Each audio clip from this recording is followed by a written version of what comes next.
Assalamualaikum warahmatullahi wabarakatuh. Pada Ramadan yang ke-7 ini kita masih meneruskan pembahasan kita kemarin tentang ala siratin mustaqim, di atas jalan yang lurus. Ini perlu saya pertegas lagi karena khawatir ada orang yang menyangka hanya dia yang ada di jalan yang lurus, sementara yang lain ada di jalan yang bengkok. Padahal kita semuanya adalah ahlu sunnah wal jamaah. Kita semuanya pengikut Nabi Muhammad SAW. Jangan sampai saling mengkafirkan satu dengan yang lain, saling menganggap setas satu dengan yang lain, saling menganggap bid'ah satu dengan yang lain. Di waktu Rasulullah SAW masih hidup, maka satu-satunya ukuran itu adalah Rasulullah SAW. Para sahabat kalau ada perbedaan pendapat datang menemui Rasulullah SAW. Satu ketika Rasulullah SAW mengirim satu pasukan dengan seorang komandan.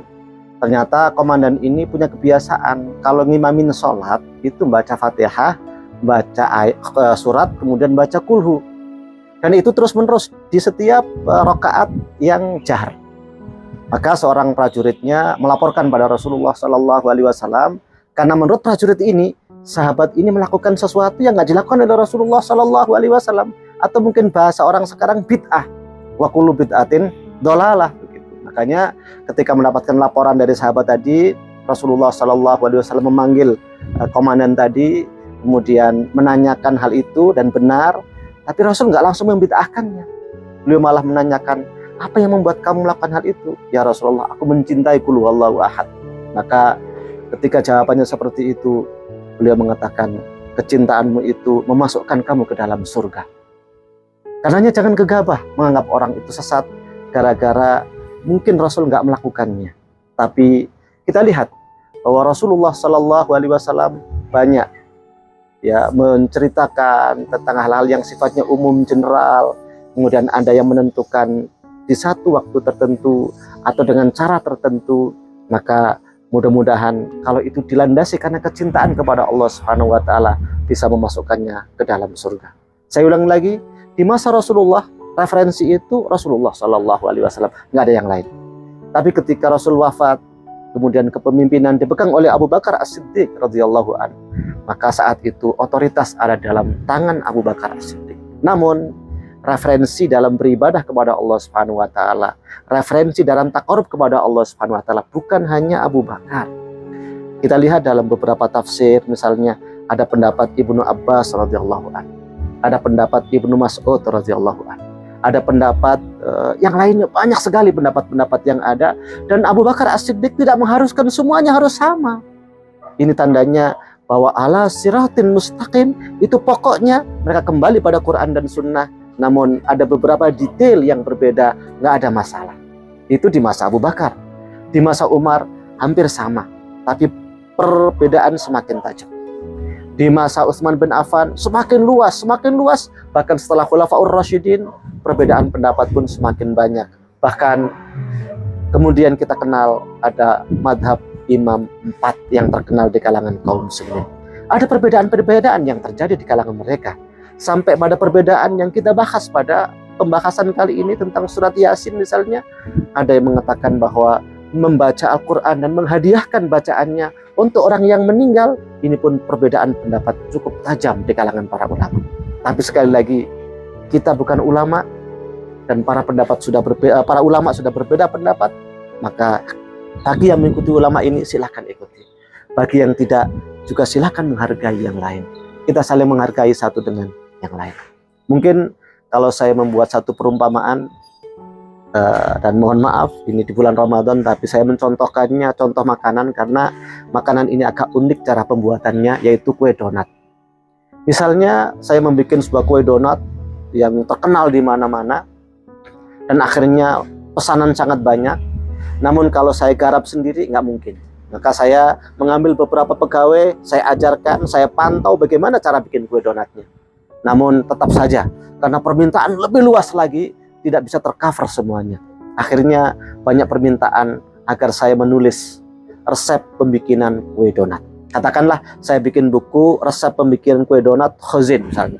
Terus saya bagi-bagi ke pada Bapak Ibu semuanya yang hadir di sini atau yang menyaksikan hari ini, atau saya bagikan ke seluruh umat manusia di dunia. Kemudian mereka bikin kue donat dengan resep yang saya bikin, saya jamin rasanya nggak akan sama. Pasti ada perbedaan-perbedaan, karena mungkin ada cara pandang dalam membaca teks pembikinan kue donat yang saya tulis. Mungkin ada yang memandang secara kaku bahwa bahan-bahan itu harus diletakkan urut, karena saya letakkannya bahan kue donat itu adalah tepung, gula, kemudian tape. Nah, dianggap urutan, makanya harus diurutkan seperti itu. Kalau nggak urutan, rasanya berbeda. Tapi ada yang menganggap itu bukan urutan, sehingga diletakkan yang manapun nggak ada masalah. Itulah cara pandang orang. Bahkan boleh jadi ada yang kue donatnya ditambahi rasa stroberi karena lebih lezat, ada yang ditambahi rasa coklat karena lebih nikmat, ada yang ditambahi dengan rasa keju karena lebih segar, dan begitu seterusnya. Namun selama bahan bakunya masih kue donat dan bentuknya tetap kue donat, katakan dia kue donat meskipun rasa stroberi. Dan orang yang mencintai stroberi nggak perlu mencaci orang yang menyukai rasa coklat. Demikian juga para ulama pasti punya beda cara pandang. Bahkan pertama, mereka punya cara pandang yang berbeda tentang kesohihan sebuah hadis. Ada yang mengatakan dhaif, ada yang mengatakan sahih. Kemudian ada juga cara pandang dalam memandang satu hadis atau ayat Al-Quran. Karena memang maknanya bukan qat'i, tapi maknanya masih dhonni, sehingga ada perbedaan cara pandang. Mungkin ada yang umum, ada yang khusus, ada yang global, ada yang terikat, ada yang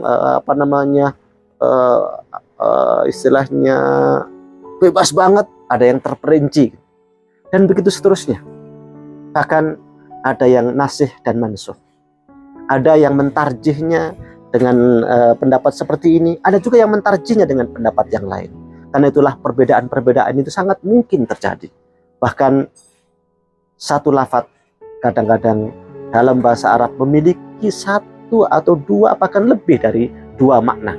Seperti lafaz Qur'un di dalam Al-Quran tentang perempuan-perempuan yang iddah, yang diceraikan oleh suaminya, maka dia iddahnya salah satu quru, 3 quru. Apa makna quru ini? Ternyata ada yang mentafsirkannya haid, ada yang mentafsirkannya suci.